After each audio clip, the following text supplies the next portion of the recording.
Welcome to the podcast recording of Middle East AI News, live for Thursday, May 23rd, 2024, brought to you by Carrington Malin, marketing for an AI-first world.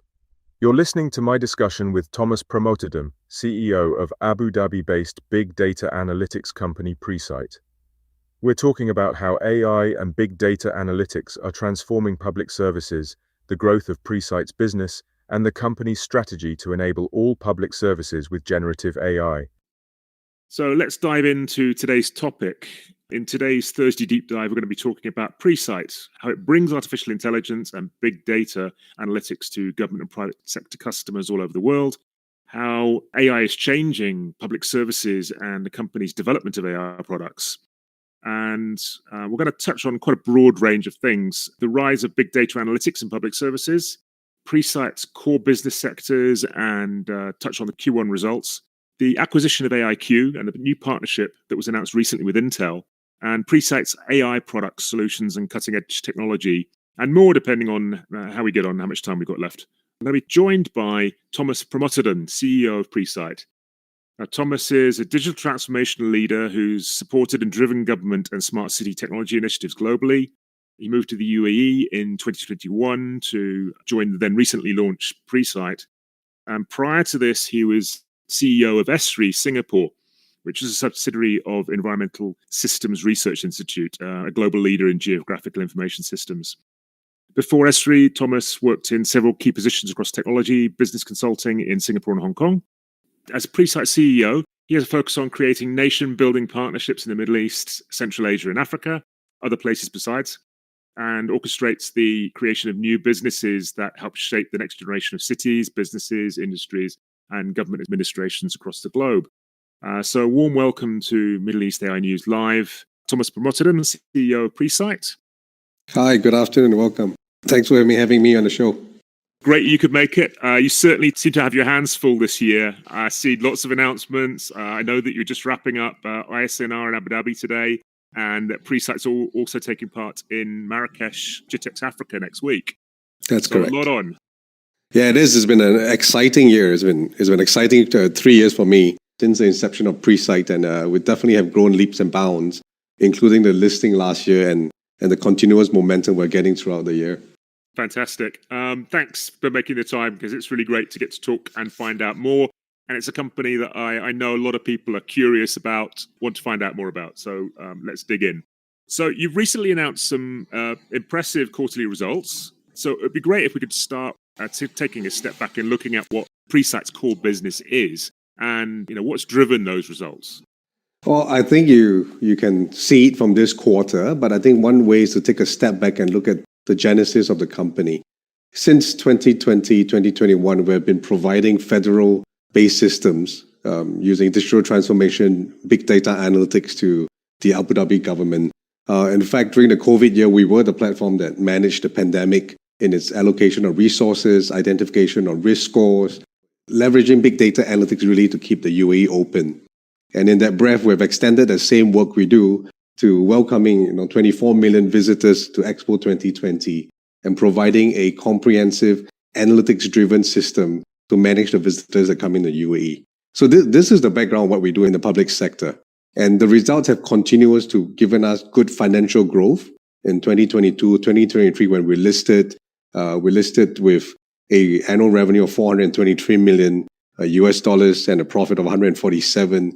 We finished the year 14.7% up in revenue, 5% up in profit. And that continued to a strong momentum of Q1 in 2024, where we posted a 15.6% growth in top line and a 45% growth in bottom line.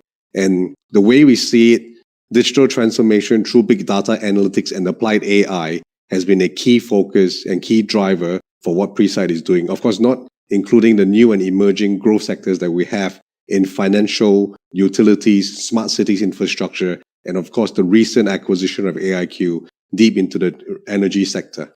And this is, of course, now a global business, and you do have clients practically all over the world. Yes, we do. So, we started very much focusing on the government sectors in the Abu Dhabi. In late 2022, we signed our first international MOU with the city of Angola to develop a national cloud and national analytics platform for the government.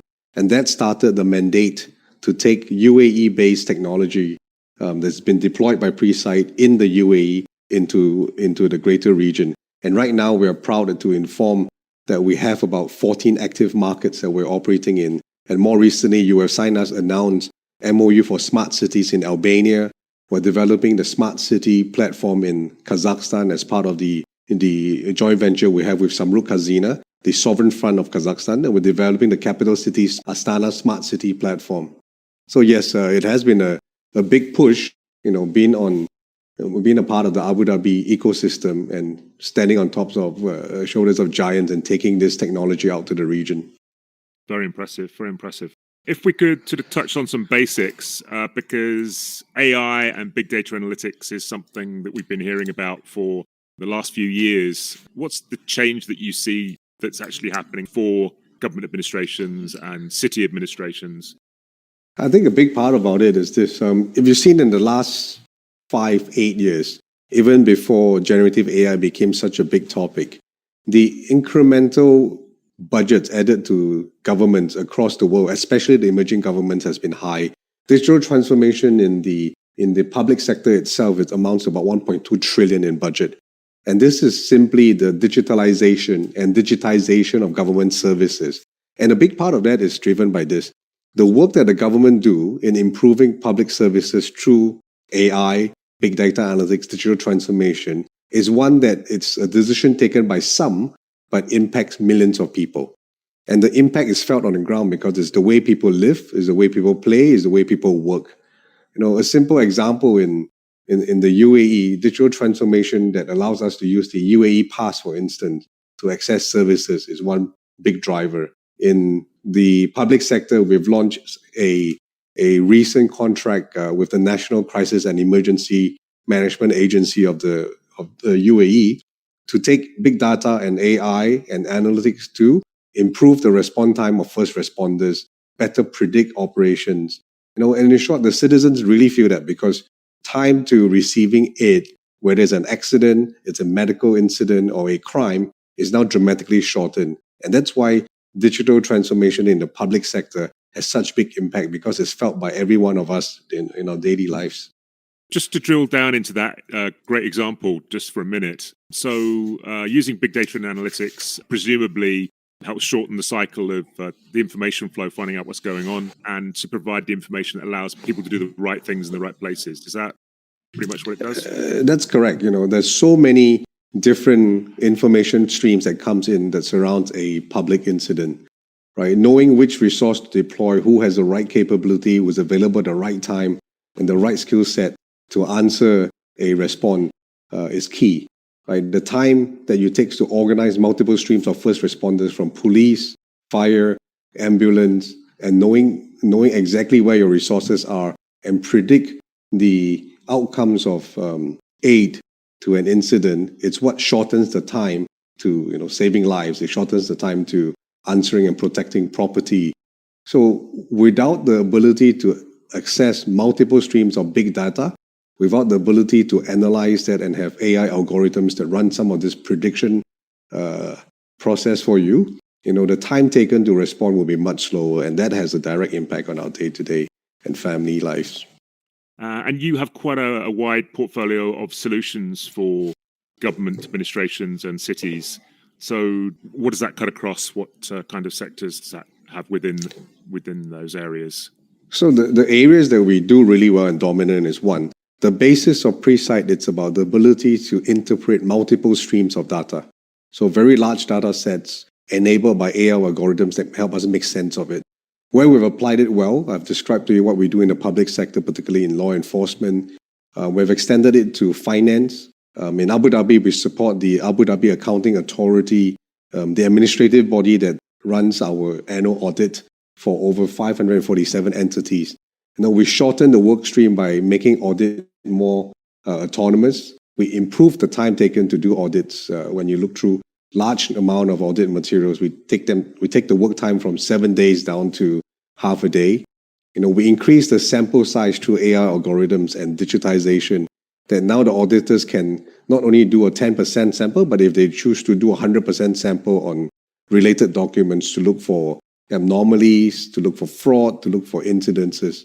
So we've taken that. But at the same time, we've taken this ability to crunch multiple streams of data at scale into smart cities. So my early examples of what we're going to do in Albania, it's about creating a smart city that will help them manage traffic, governance, safety. We're doing the same in Astana city very quickly to help the capital city manage people flow, improve safety, to look at how policies are affecting citizens by understanding the data feeds that come in when a policy is made so that policies can continue to be tweaked and monitored over time. And we've gone into sports too. You have seen some part of that. And sports have been a great way for us to tell the story about how big data analytics and AI algorithms can help. We support the team Emirates, our national team for cycling, which is incidentally also the UCI World Tour, as well as the World Tour champions, as well as Team ADQ, our ladies team, in helping them crunch their training data, nutrition data, performance data to really look at how we could use that kind of information to improve performance and then in turn improve winning. So I'm guessing that a lot of the technology solutions that you build for customers overseas are based on cases that you've already had in the UAE, and so there's a clear benefit to other countries buying into this. There's also a lot of challenges that other countries face. I mean, all countries, but I noticed some of the countries that you do business in have different challenges. So AI infrastructure, the high costs, the other issues around that. Talent is certainly one, and everybody needs data centers, but data centers are very capital intensive. How does Presight help governments in other countries sort of handle these and meet these challenges? I think that there's a few ways to look at it. So one way, one particular perspective is you're right. The digital transformation initiatives often requires corresponding data center digital infrastructure that supports that. For some examples that we have, for instance, the work that we do with the Angola government, we build and we bring in the data center infrastructure because we are part of a larger Abu Dhabi ecosystem, part of the G42 group, where we will bring in our own data center infrastructure and build applications on top of that. So that's one way that we do. Second, in the larger scheme of things, when you've seen Microsoft and G42, or Microsoft investments in the G42, but before that, Microsoft and G42 has been working to create sovereign cloud infrastructure, right? And these sovereign cloud infrastructure is something that we can extend to the territories that we work in. So for instance, a country who has yet to develop a strong data center infrastructure can consume the applications that Presight built for smart city through a sovereign cloud environment that the UAE offers. So this is the second piece of work. And thirdly, the partnership we have with Microsoft across the group, and particularly where it applies to Presight, is where you will see more Presight applications for financial services, for public sector, migrate towards the Azure environment. And with that, with the microservices that Azure has, the AI services and security that Azure as an infrastructure can offer, Presight brings along cloud-based public sector services as well as financial sector services into the countries that may not have yet the data center infrastructure required to support this large federal systems. So the bridge to be able to do that locally is sovereign cloud, is it? That's correct. Talent is another big challenge. It's a global one, but in particular in countries that are starting out, because there's not a critical mass of talent, obviously, and there's also the need to attract talent. How does Presight impact that? Or is it a case of being there to provide the expertise to help bridge that gap as well when they don't have the local talent? Yeah, I think talent today, especially with the demand for AI competency, computer scientists, machine learning expert, has been a challenge across the entire technology sector. What we're doing now, Presight grew quite rapidly, or from 340 to 550 over the last 2 years. One, I think AI as a domain is attracting talent. Two, UAE is really becoming the capital of AI. So you find talented professionals coming to the UAE, and Presight as a company that I believe is a very strong employer of choice. The fact that we reach out to companies, to projects in the UAE, We have international expansion. So we're able to capture some of these talents that are coming in. And I'm very happy to say that we have a very strong technical team. 70% of my teams are from the engineering and data science background, and we're driving those projects forward. But in the countries that we operate in, you're right, they don't have that talent pool. And very often in the many MOUs we have with the government, we include a uplift of digital workforce as a project, as a program of work that we do with them. What does this mean? This means that when we run large federal projects with them, there's two promises we make to the counterparty. One, we would build, operate, and transfer the capability and technology in time. So we want to hire workforce that's local. We want to train the local workforce so that the technology retains in that country, and that allows them to uplift the digital skill sets of their youth and their population, particularly in Africa, which has the largest youth population now in the world. Second, we work with institutions like the MBZ University of AI in Abu Dhabi, where G42 is the founder and a custodian to it. And we try to bring cross-territory programs that we can with the universities in that country. And then third, we often open up internship programs in country and into the project so that the elite, the top 5% of their graduating classes have a strong opportunity to contribute back to the projects they're in, but also real life projects to test their newly acquired skills.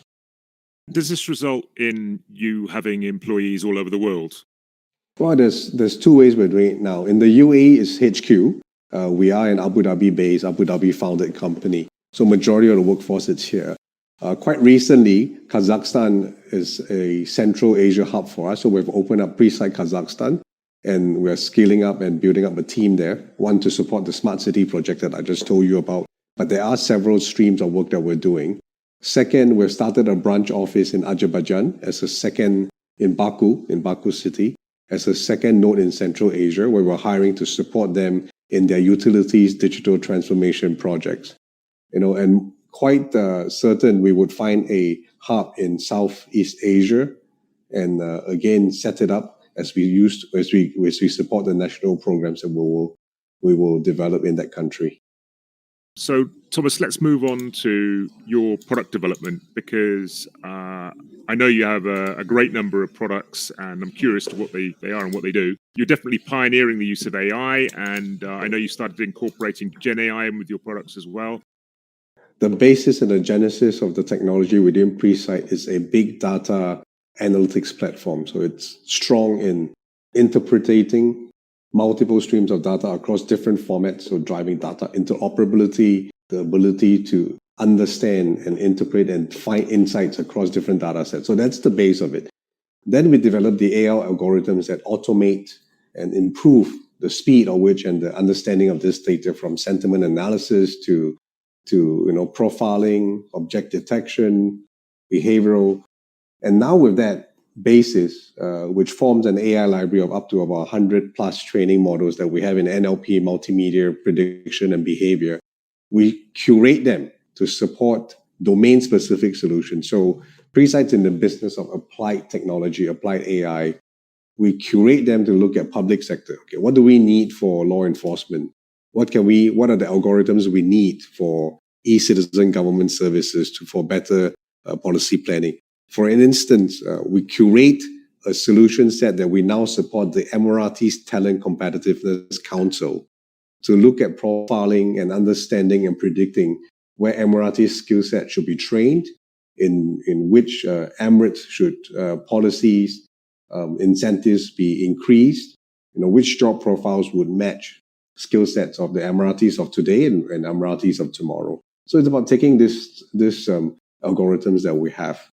Underpinning that is what drives most of our solution. The same thing for financial analytics, and the same you'll go for smart cities. And now in this domain of including generative AI, what we have done is to create a layer, an application tier on top of it that is generative AI driven. We launched that quite recently at the World Police Summit, and we showcased it at the Governors Forum too. It's a generative AI driven framework that we call Vitruvian. It drives and replaces the need for the actual hard coding of analytics, but brings in the ability to use natural language programming. In fact, you would liken it to be what you would see as a voice-driven application interface. You see it in our digital humans that we have created avatars that understands and interacts with citizens. Very much the Jarvis of what you would see in Iron Man, right? So we have taken that as a new interface driven by generative AI, leveraging different large language models to access the domain-specific applications we have developed in public sector, financial services, smart city, built on top of our big data analytics and applied AI platform. That sounds highly impressive. And is this something that's in development or deployed? So the Vitruvian for code investigation is something that is already past MVP. So we are pushing out. We have signed agreement with the Ras Al Khaimah police to really develop more of this innovative product, and hopefully it will be in use quite soon. For smart cities, it will be part of the suites that we'll deliver into the upcoming smart city initiatives that we're putting out in Central Asia as well as in the Balkans. So potentially this Gen AI layer will help users access dozens of applications that you've developed. It will help them understand and get to the outcomes that require. The belief we have is that technology, we've gone through, and you've been most familiar with this, that we've gone through many evolution of technology trends. At the end of the day, we're still answering the same questions. How do I get to an outcome faster? How do I make my city safer? How do I keep my citizens, in a inclusive and sustained community that they live in? The ability to use natural language and generative AI to query and learn from the big data sets that you have and make the analytics to get to those decisions is what drives this. So yes, with generative AI, you would get to a point where a human decision maker will make that decision in a much shorter time, more informed, based on more data sets, and at the end point, be able to monitor and continuously tweak policies that impacts the lives of millions of citizens. And presumably with your portfolio and expertise, you could really help countries outside the region fast track their adoption of Gen AI to improve services. Yes, absolutely. The good thing about AI, or one strong thing about AI, is that it will be an equalizer. It will normalize the adoption of digital transformation across developed countries, emerging countries. And in fact, because of that, you would see, and I believe you would see emerging countries, emerging economies leapfrog into adopting AI and big data analytics at the front, and very quickly, bring themselves up to levels of where developed countries would have in e-government services. I would see, and I would predict that countries would actually score high in the OECD e-government indexes, and you see countries improving very quickly because they're able to adopt technologies that are available today. How are these products developed today? Obviously, a lot of that's in-house, but you also have a big group to work with in G42.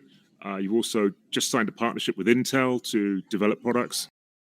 Yeah, that's correct. So a big part of work we engineer within Presight's local team, we are able to tap on the G42 ecosystem. So for example, Presight's always driven the applied AI and solution stack.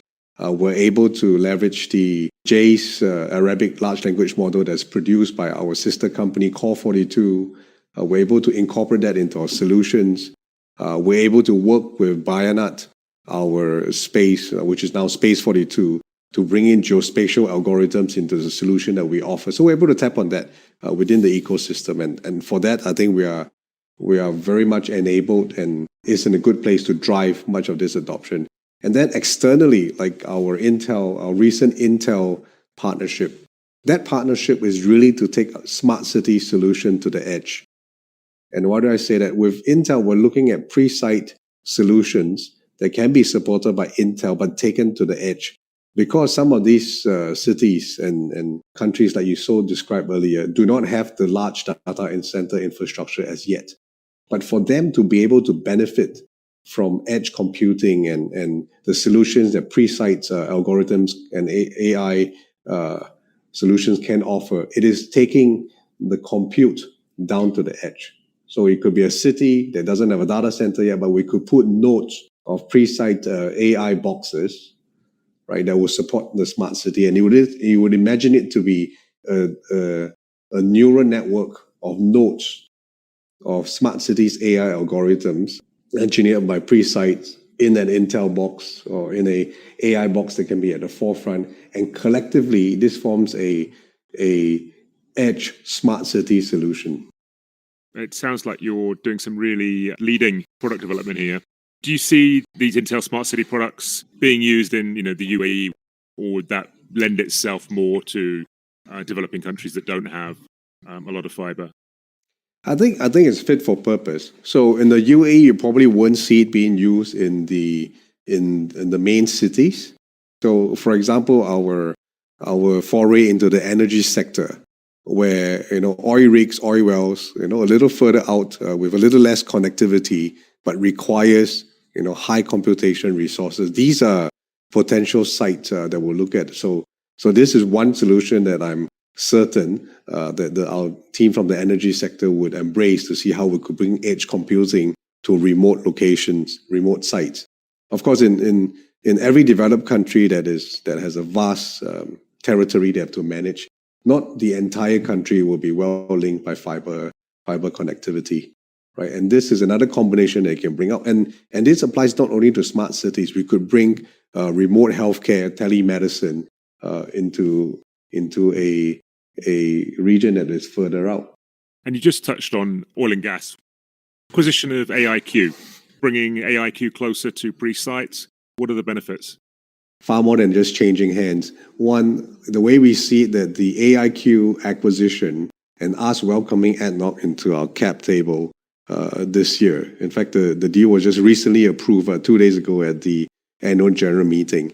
This puts Presight right into the growth of energy AI, and the acquisition of AIQ with its strong portfolio. I think we have 16 products, about 20 patents pending for products that are tested with ADNOC as a client partner over the past 3 years. Any digital transformation and AI products that are set with ADNOC and been approved by the stakeholders of our own national oil and gas company, it's ready to be taken out into the region. And Presight now provides AIQ a platform for them to springboard into the different markets we're in. And at the same time, AIQ and ADNOC provides us the entry into a very lucrative energy sector. And I foresee that the energy sector will be one of our largest, if not the second largest revenue contributor in the years to come. Let's look to the future. We've talked a little bit about bringing AI to the edge. What do you see as the big changes that we'll see during the next few years, and the other things that are on the radar? Well, I think my take is, for one, the hype around AI today. It's well deserved because, one, I think it's the greatest invention that we're going to see. But I think in 2 years' time, AI will become utilitarian. It will be like what an iPhone will be for us today, but back in the early 2000s. The technology and compute will reduce in size. We're already seeing large language models becoming smaller models so that the compute resources are less. We're starting to see a diversification of chips across the supply chain. So I think in 2 years' time, AI and the high compute resources needed today will become ubiquitous. It'll be a utilitarian component of the technology that will apply. So the focus, I think, that every company should have, even for us as a technology company, will be on where would such technology be applied to, and where can you get the highest returns. So I think we will keep ourselves focused on that. The cost of AI adoption will come down as the ecosystem garners to support that growth, but it will come down, and everyone will have access to AI. It will be literally AI for everyone and everyone for AI. And the fear around job displacement will turn more towards jobs evolution. We will see productivity gains. We will see international guidelines like the recent EU AI Act that's been passed. They would adopt and they will adapt, rather, they will adapt and work with national AI guidelines like what we have in the UAE with the Ethnic Council. So the global, regional, national frameworks will come in place, and it will manage AI like the way we manage electricity, fire. So it will become a utility for all of us. That's the great promise, isn't it? But to an extent, we've heard this before with the internet, democratizing the world and bringing everybody close together. But we do have the digital divide and enormous amounts of fear out there on different levels. And one of them, I think, is national economies who obviously do not want to get left behind, but are struggling to keep up with the technology.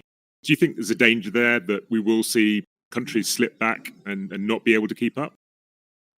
I believe that there will be normalization. Will it be normalization for all? I do not think so. I think some countries with the political will to adopt technology would strive ahead. I would see stronger nations extend their digital transformation resources, like what UAE is now doing across many countries in Africa, Central Asia, even Southeast Asia, as a way to help countries level up. I think that relationship will continue. So there will be some leveling up. Unfortunately, there would be some laggers for certain. And this is something that Presight is helping countries with right now, today. Yeah, exactly. So we are privileged to be at the forefront of this. Being, like I said, being Abu Dhabi-based and fully bred here, we're just privileged to be able to take technology that's been built in Abu Dhabi, tested by the Abu Dhabi Federal, tested by ADNOC, our national oil and gas company, and to be able to bring this out to countries who we can extend the transformation impact to. I think that's a big part of what UAE is doing. I'm sure other countries in similar positions will do the same, and therefore, over time, we should uplift the general digital transformation adoption across the world. There's recently been a lot of talk about AI agents and AI that not only asks things and answers things, but also does things. I think when it serves to deliver the outcome that we're looking for. So AI agents that do more than analytics and prediction and start to do some of the work. I guess if it's applied in the right way, you'll see automation. One big part of robotics and AI and droids that you're seeing that does really, really well is in logistics, right? Taking away some of the laborious and dangerous works that we can replace. So I guess where the technology fits, as of all evolution, where the technology fits, we will adopt it. But we are definitely keeping a keen eye on AI agents and some of this robotics that is happening out there. Let's talk a little bit about Africa, because Africa seems to be becoming more important to everyone, really, because it's a very high growth area. The UAE has broadened its relations with Africa, its investment. We see bilateral deals taking place. And you also have some business in Africa, and you're taking part in GITEX Africa next week in Marrakesh. Absolutely. I think Africa is a growth market, definitely for Presight. We're in about 6 different African countries. We have MOUs with Senegal, Angola, with Zambia, with Tanzania. We're doing digital transformation across. So our presence in GITEX, in fact, we were there in its first inaugural version. We're there this year. GITEX is a good partner, is a good platform for us to reach. I believe there are some MOUs for digital transformation with more African countries to be signed when my team is there. Africa is a growth market. One thing for sure is that is because they have the largest youth population. Sadly, the rest of the world is aging, and Africa is kind of growing up. 75% of youth is what the total population of about 1 billion people. Data center infrastructure within the continent is improving. You have seen most recent announcement that Microsoft and G42 has commissioned a $1 billion green data center to be set up in Kenya, and that's going to drive the much needed data center infrastructure in Eastern Africa. We're doing the same in Angola. We expect more of this to happen, and Africa will indeed be a hub for digital transformation.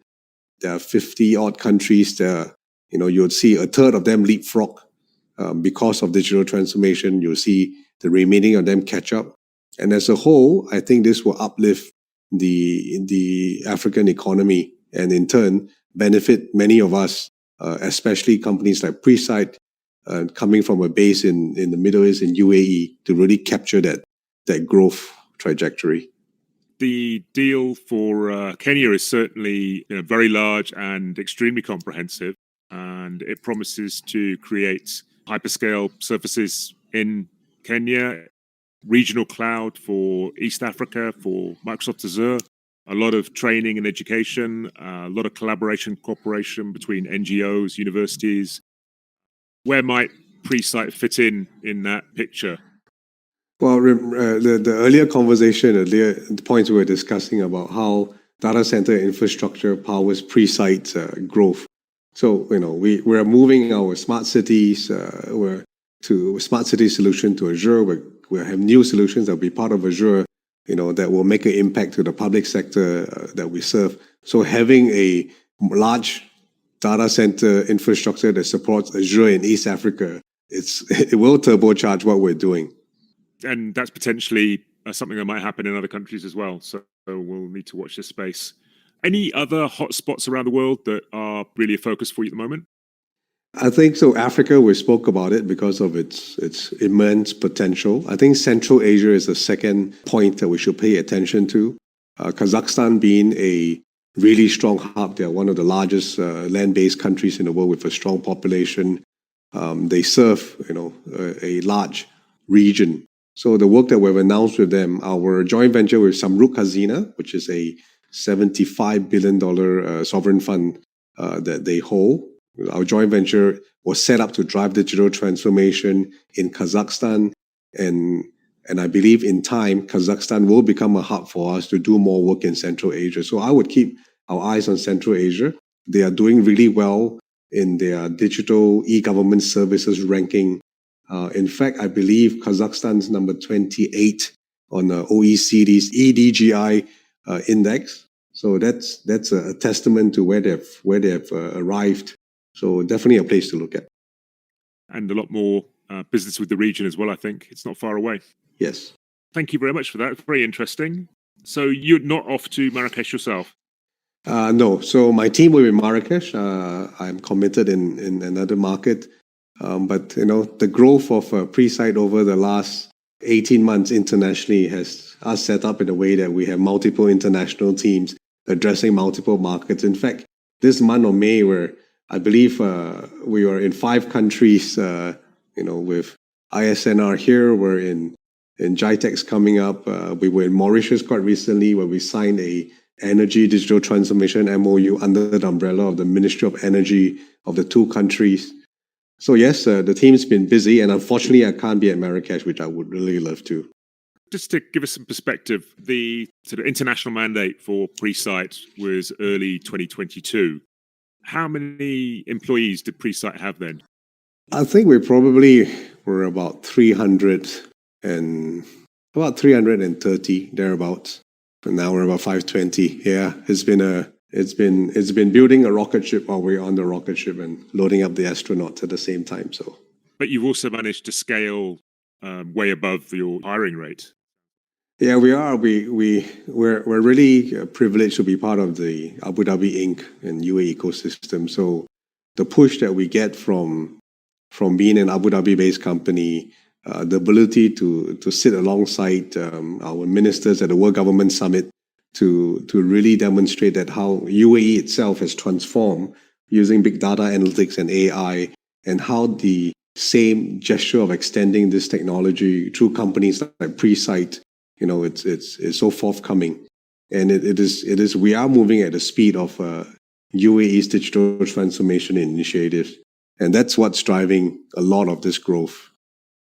Is there a concern about protecting intellectual property rights related to your AI IP? Yeah, I think one, data privacy, data infosec security, and IP protection is a governance framework that we adopt Presight adopts and we're certified with ISO through the ISO certifications on those areas. Second, the respect of foreground and background IP has to be in place for every project that we undertake. It's not just in the infrastructure, but it's also in the solution sets. So what we do is we provide a base platform where we support an organization or a country's needs, and that's the background IP. And then the foreground IP that's created on top of that, that's what I was mentioning earlier, that we build IP that a country would use, and in turn they can retain some of it. So it's not about protection of IP, but really understanding what governs, which are the frameworks that governs the use of the IP, and how much of it can you use to continue to uplift a organization or a country's digital capacity capability. Right, and the sovereign data must be a key point in that for the countries that you do business with. Absolutely. So data residency and sovereign controls have always been a top priority, especially for public sector applications, and where the need fits, right? So one, you build a center in country, and you hand that over, and that completely becomes sovereign to the country. Two, you work with strong technology leaders like Microsoft, G42, and UAE as a nation to provide sovereign controls on a cloud-based infrastructure. So there are many ways to address that, and not forgetting that even data classification has its own policies. So of course, you'll never get top secret out of the country, but very often in citizen services, you can look at strong, secured, sovereign cloud controls infrastructure that will allow you to deliver the outcome for the citizens you want to serve, and still respecting data residency and sovereignty policies. We're going to have to round off in a couple of minutes. Any final comments that you'd like to share? Oh, I think one, to everyone listening in, this is an absolute good channel. I listen to Carrington Malin's briefs and daily briefs. So one, we're really delighted to be on the show and not just be reading off the headlines. So thank you very much for having us. Two, I think that the evolution of AI is something to be embraced because I truly believe that it will become utilitarian. In fact, I think AI has been utilitarian in our life for a long time, through Waze, through Spotify, through Netflix. It's so embedded we don't see it, but just that with the recent ChatGPT type applications where there seems to be some sense of someone responding to you in a more natural language driven and cohesive way, we start to feel that there is sufficient bad actors out there that will use that. So I think embracing it and understanding the guardrails and the frameworks that will have the technology be applied responsibly, applied fit for the use is something that we all should look at, and every organization should have this strategy to really embrace big data analytics and AI. Thomas, thanks so much for joining us today. It's been really interesting. I've certainly learned a lot about Presight. Thanks so much. I've been talking to Thomas Pramotedham, CEO of Presight, about the company's technology, market focus, and R&D. If you're interested in finding out more about Presight, you can visit presight.ai. There's a lot of information on there. And of course, if you're attending GITEX Africa in Marrakesh, then you can look up the Presight team at the event. You've been listening to a recording of Middle East AI News Live for Thursday, May 23rd, 2024, brought to you by Carrington Malin. Thanks for listening.